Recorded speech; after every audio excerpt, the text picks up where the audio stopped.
you're from the ends, no family money, no connections, but you want to build something in the UK that's going to start making you money, this is for you. My name's Zayan, and from 20 years old, I launched my first business. It was a cleaning company. From there, I franchised into 4 cities, hired over 10 staff, and started making a good monthly income, more than my full-time job. I'm now 22, so 2 years down the line, and I'm here to share knowledge, raw and realistic. A lot of information out there on how to start a business is titled How to Make a 10k Business, Make 50k in a month. And they're all from these Americans with these false fallacies trying to sell you a course. Now, I'm not trying to say I'm a guru. I'm only 22 and I'm still learning. But I've been involved in many businesses based out of the UK. Multiple cleaning companies, food truck businesses, e-commerce stores, graphic design businesses, and the waste removal business. And within the first year, my cleaning company was competing with the leading cleaning companies in the area. So yeah, man, this is how I did it and how you can do it too. Now, it might sound cliche, but everything starts in the mind, innit?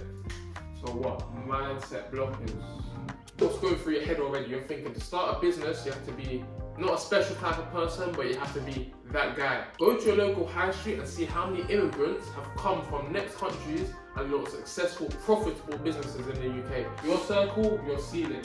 You see the people that they're not entrepreneurial, but they're into making money, perfect. These guys will understand the graph, innit? But if you're around anybody who's not into making money and is bummy and don't have nothing going for themselves, on this path, naturally they're gonna drop off, innit?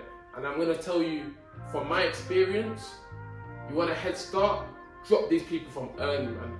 British culture is more time stay in your lane and don't be too ambitious. We don't naturally encourage entrepreneurship, not like America. The people who are not on making money, be very wary about how much time and energy and the conversations you're having with these people.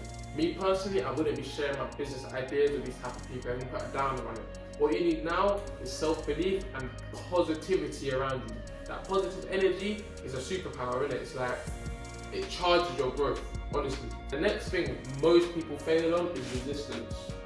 So when people start an entrepreneurial journey, it's not smooth.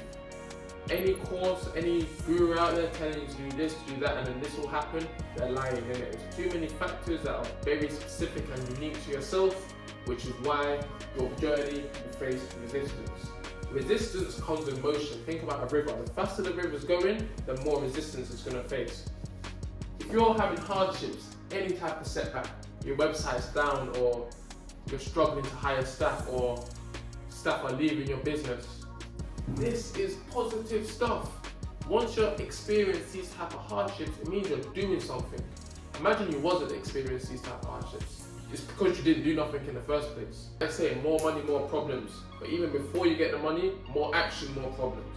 I read that really solidified this ideology was the war of art. Not the art of war, the war of art. You also need to realise immigrants come from all over the world to the UK to start a business. Your local boss man is an immigrant. The phone shop guy is an immigrant. You get me?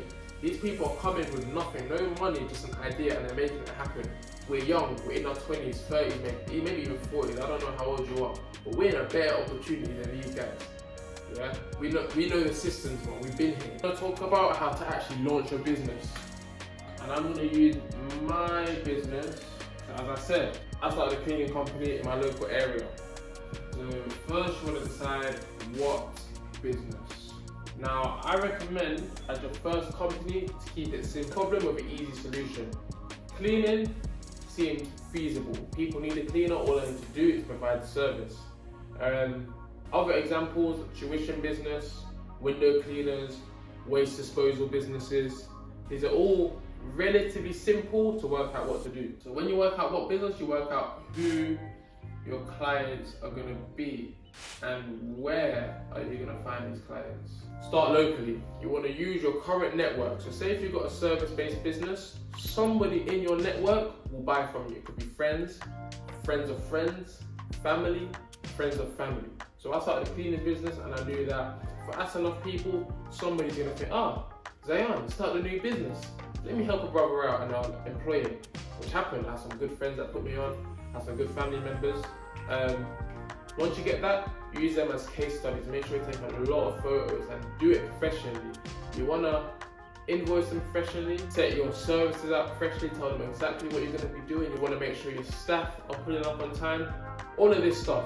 Just because you know them doesn't mean you want to lack in any way, because this is the start of your business journey. If they're going to pay you, these guys are real clients, you know what I mean? Once you understand who you're serving, you want to work out what brand you want. And a brand is how you are perceived by the customer.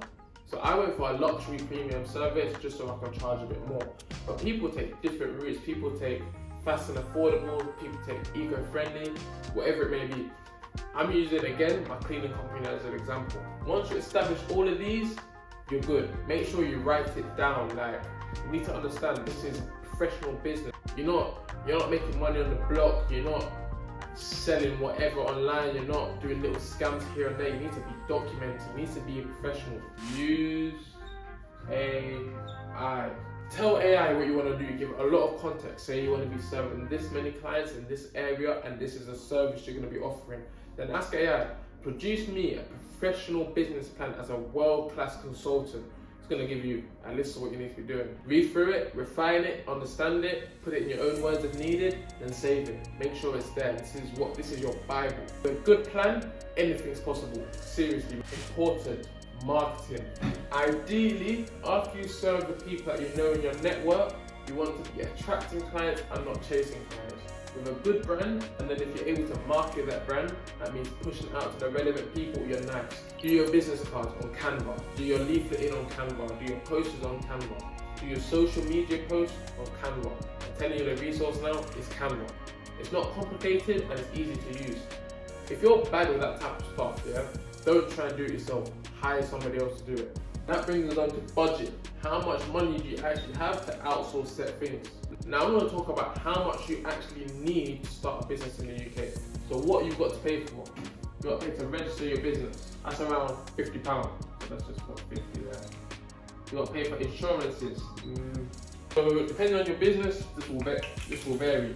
So let's just put a ballpark £60 a month. Let's say for marketing. Now, this number can vary depending on what your budget is, but I'd recommend you're not stingy. I put around 5 bills into marketing, minimum. This includes website development, and you want a good website. But in 2025, website developments, AI that are all-time high. You're competing with actual good websites now, so don't think you can do it yourself and make something good. Pay someone to make your website.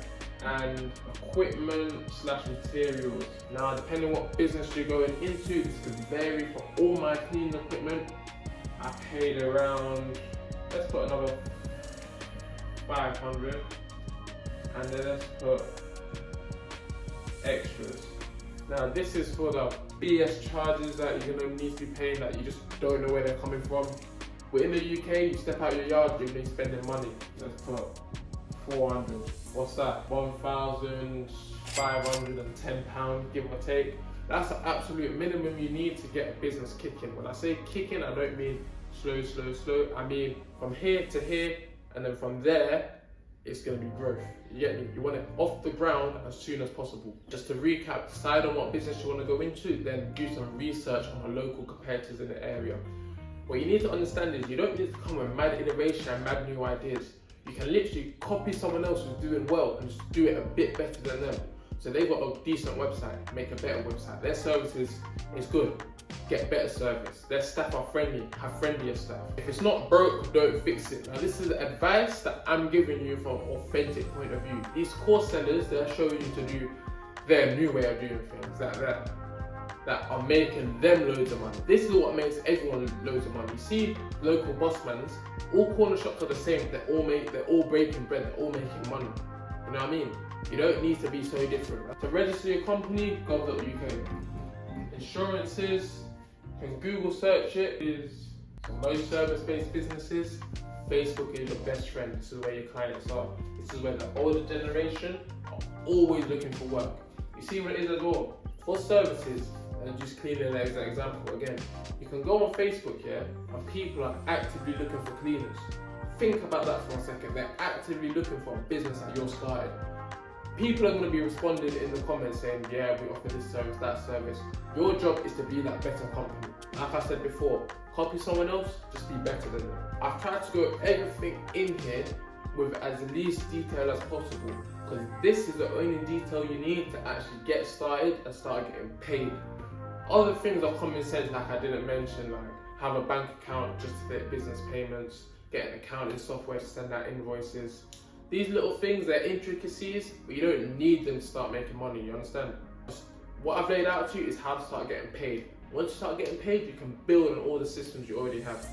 So yeah man, starting a business in the UK is very feasible, but only if you're doing it with intent. You're going to need that consistent and persistent attitude to see it through. Don't need massive investment to start a business. And if you're struggling for startup money, I'm going to make a new video on how to access funding as a young person in the UK. I hope I helped in your entrepreneurial journey to show you that anybody can actually do it. You just need a bit of grit about you. If you like my content, drop me a like. If you want anything answered, drop it in the comments or find me on TikTok. That's where I answer most of my questions.